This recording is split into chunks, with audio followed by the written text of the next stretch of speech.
नमस्कार दोस्तों, एक बार फिर से आप सभी का मैं बहुत बहुत स्वागत करता हूँ। दोस्तों, मायावती जी इस समय बहुत ज़्यादा एक्टिव हैं और इस समय मायावती जी राष्ट्रपति को आईना दिखा रही हैं। दरअसल दोस्तों, मायावती जी ने राष्ट्रपति की एक झूठ पकड़ी है। वो झूठ जिसको लेकर राष्ट्रपति मुर्मू की भी निंदा की जा रही है। दरअसल दोस्तों, राष्ट्रपति मुर्मू ने सरकार को लेकर एक ऐसा बयान दिया जिसको लेकर बवाल खड़ा हुआ है, जिसको लेकर एक विवाद छिड़ गया है। और इस समय मायावती जी राष्ट्रपति के उस बयान पर आपत्ति जाहिर कर रही हैं। तो चलिए दोस्तों, आपको बताते हैं आखिर राष्ट्रपति मुर्मू ने कहा क्या था, जिसके बाद मायावती जी ने राष्ट्रपति को भी आईना दिखाना शुरू कर दिया है। दोस्तों, राष्ट्रपति ने कहा है कि दुनिया देख रही है कि भारत में तीसरी बार पूर्ण बहुमत के साथ स्थिर सरकार बनी है। अब दोस्तों, इस बयान को अगर देखा जाए, राष्ट्रपति का ये जो बयान है बेहद ही हास्यास्पद है। इसमें कहा जा रहा है कि तीसरी बार पूर्ण बहुमत की सरकार। तथ्यात्मक गलतियां हैं इसमें दोस्तों, राष्ट्रपति के इस बयान में बहुत सारी त्रुटियां हैं, बहुत सारी गलतियां हैं। ये जो सरकार है, मौजूदा सरकार जो मोदी 3.0 कहते हैं, वो पूर्ण बहुमत की सरकार नहीं है, जोड़ तोड़ करके सरकार बनाई है। कितने दिन चलेगी ये कहना दोस्तों बहुत मुश्किल है। और कहा जा रहा है कि स्थिर सरकार। दोस्तों, ये सरकार स्थिर भी नहीं है, ये सरकार बिल्कुल स्थिर नहीं है। और इसको लेकर मायावती जी ने आपत्ति जाहिर करते हुए कहा है कि जो राष्ट्रपति मुर्मू या जो सरकार कह रही है, ये पूर्ण बहुमत की सरकार है, स्थिर सरकार है, ये सरकार कभी भी गिर सकती है। दोस्तों, मायावती जी का ये बयान देखिए। मायावती जी ने केंद्र सरकार को लेकर साफ तौर पर एक बयान दिया, जिसमें वो कह रही हैं कि ये जो सरकार है, मोदी सरकार, वो कभी भी गिर सकती है, किसी भी वक्त गिर सकती है। तो दोस्तों, मायावती जी एक तरफ कह रही हैं ये सरकार स्थिर नहीं है, दूसरी तरफ राष्ट्रपति कह रही हैं कि ये सरकार स्थिर है। इसी को लेकर हो गया है विवाद। और जो मायावती जी के समर्थक हैं दोस्तों, वो जाहिर तौर पर मायावती जी के साथ हैं और राष्ट्रपति मुर्मू को आईना दिखाया जा रहा है। राष्ट्रपति ने जिस तरीके से झूठ बोला, उस झूठ का भी पर्दाफाश कर दिया है मायावती जी ने। दोस्तों, राष्ट्रपति ने ये जो बयान दिया है वो संसद के संयुक्त सत्र के दौरान दिया है। अब जब सत्र होता है, संयुक्त सत्र होता है, तो अभिभाषण होता है। तो राष्ट्रपति ने वही अभिभाषण दिया और अभिभाषण जो होता है वो तैयार करने का काम मंत्रिमंडल करती है। यानी मोदी सरकार ने ही राष्ट्रपति को लिख के दिया और राष्ट्रपति ने उसे हूबहू पढ़ दिया। तो यही होता है अभिभाषण। तो राष्ट्रपति इस समय सरकार का बखान कर रही हैं और सरकार का जिस तरीके से राष्ट्रपति ने बखान किया, जिस तरीके से सरकार की पीठ थपथपाई है, दोस्तों मायावती जी ने इसको लेकर भी आपत्ति जाहिर करते हुए ट्वीट कर दिया है। दोस्तों, मायावती जी ने राष्ट्रपति के अभिभाषण पर आपत्ति जाहिर करते हुए कहा है कि जो केंद्र सरकार की पिछले 10 साल की उपलब्धियां गिनाई गई हैं, वो ज़मीनी हकीकत में बहुत कम और हवाई ज़्यादा हैं। यानी राष्ट्रपति ने जो उपलब्धि मोदी सरकार की गिनाई है, इससे भी सहमत नहीं हैं मायावती जी।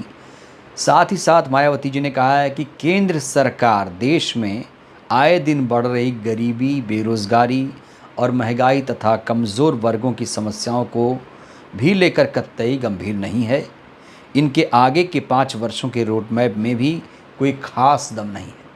मायावती जी ये भी कह रही हैं कि जो आगे का इनका रोड मैप है, जिस तरीके से ये 5 साल चलेंगे, उसमें भी कोई दम नहीं है। कमज़ोर तबका अभी भी वहीं का वहीं है। वो आज भी 5 किलो अनाज पर निर्भर है, उसे स्वास्थ्य सुविधाएं नहीं मिल रही हैं, सड़क, अस्पताल, स्कूल नहीं मिल पा रहा है और मोदी सरकार अपनी खामखा पीठ थपथपा रही है। मायावती जी ने आगे कहा कि बेहतर होगा कि राष्ट्रपति जी के अभिभाषण के धन्यवाद प्रस्ताव पर सांसदों को केवल आरोप और प्रत्यारोप लगाने के बजाय बल्कि जनहित के ज़रूरी मामलों में सरकार का ध्यान ज़रूर आकर्षित कराना चाहिए। दोस्तों, यहाँ मायावती जी कह रही हैं कि जो लोग शोर शराबा करते हैं अभिभाषण पर, उन्हें ज़रूरी मुद्दों पर सरकार का ध्यान आकर्षित कराना चाहिए। लेकिन दोस्तों, ये जो सरकार है, ये सुनती किसकी है, बड़ा सवाल ये भी है। संसद में जब भी विपक्ष के लोग बोलते हैं तो माइक ऑफ करा दिया जाता है, ज़रूरी मुद्दों पर बात ही नहीं करने दी जाती है। तो ये भी एक समस्या है इस सरकार में। हालांकि मायावती जी साफ साफ कह रही हैं कि भाई ये जो सदन है ये मुद्दे उठाने के लिए है, ये हो हल्ला करने के लिए या राजनीति करने के लिए नहीं। लेकिन दोस्तों, राजनीति कर कौन रहा है? सबसे ज़्यादा दबंगई दिखा कौन रहा है? सरकार के लोग ही तो दिखा रहे हैं। दोस्तों, ओम बिरला स्पीकर का एटीट्यूड आपने देखा होगा। किसी ने सदन में जय संविधान बोल दिया, उसको डांट दिया, और हिंदू राष्ट्र बोल के निकल गया, उसे कुछ नहीं कहा। तो ओम बिरला जो सदन का संचालन कर रहे हैं, जो संघी भी हैं, जो संघ में शाखा में जाते थे पहले, और शायद उसीलिए उनको मोदी ने इनाम दिया है, स्पीकर बने बैठे हैं। सांसदों को ऐसे डांटते हैं जैसे हेडमास्टर स्कूल के बच्चों को डांट देता है। तो ये जो मर्यादा है स्पीकर की, वो कहाँ से आ रही है? तो दोस्तों, स्पीकर के आचरण को लेकर भी विपक्षी जो सांसद हैं वो नाराज़ हैं। खैर, मायावती जी यहाँ पर साफ साफ राष्ट्रपति ने जो झूठ बोला है, जो झूठी उपलब्धियाँ, झूठी बखान की हैं, उसको लेकर दोस्तों मायावती जी ने नाराज़गी जाहिर की है। और जो लोग कहते हैं कि भाई मायावती जी बैठी हैं, कुछ नहीं कर रही हैं, दोस्तों मायावती जी बहुत कुछ कर रही हैं। अब आगे उपचुनाव होने वाला है, उपचुनावों को लेकर तैयारी शुरू कर दी गई है, और कई सीटों को लेकर प्रत्याशियों के नामों का ऐलान भी शुरू हो गया है। उत्तराखंड में जो मैंगलोर सीट है उस पर भी प्रत्याशी के नाम का ऐलान हो गया है। और यूपी में दोस्तों आपको बताऊं तो यूपी में भी प्रत्याशियों के नामों पर मंथन चल रहा है। आकाश आनंद को अपना उत्तराधिकारी बना ही दिया है। युवाओं को जोड़ने का काम भी किया जा रहा है युद्ध स्तर पर, संगठन को मजबूत किया जा रहा है। जो लोग पार्टी में किसी काम के नहीं हैं उन्हें निकाला जा रहा है, नए नए लोगों को सदस्य बनाया जा रहा है। और बसपा की सदस्यता की जो फ़ीस थी वो भी 200 रुपये पहले थी, अब 50 रुपये कम कर दिया गया है। तो दोस्तों, एक बार फिर से 2007 वाला संगठन मायावती जी बना रही हैं। अब 2027 की लड़ाई के लिए पार्टी को तैयार किया जा रहा है, लेकिन सत्ता का सेमीफाइनल है उपचुनाव। उपचुनाव में देखते हैं पार्टी किस तरीके से आगे बढ़ती है। बहरहाल, जो लोग कहते हैं मायावती जी बीजेपी की बी टीम है, दोस्तों उनको ये समझना चाहिए कि मायावती जी ज़रूरी मुद्दों पर बात करती हैं, और राष्ट्रपति ने जो झूठ बोला उसे ज़रूर पकड़ा मायावती जी ने, और कहा ये सरकार स्थिर नहीं है, और ये जो सरकार बेरोज़गारी महंगाई, ये सरकार गरीबों की सरकार नहीं है। गरीबी, बेरोज़गारी, महंगाई बढ़ रही है।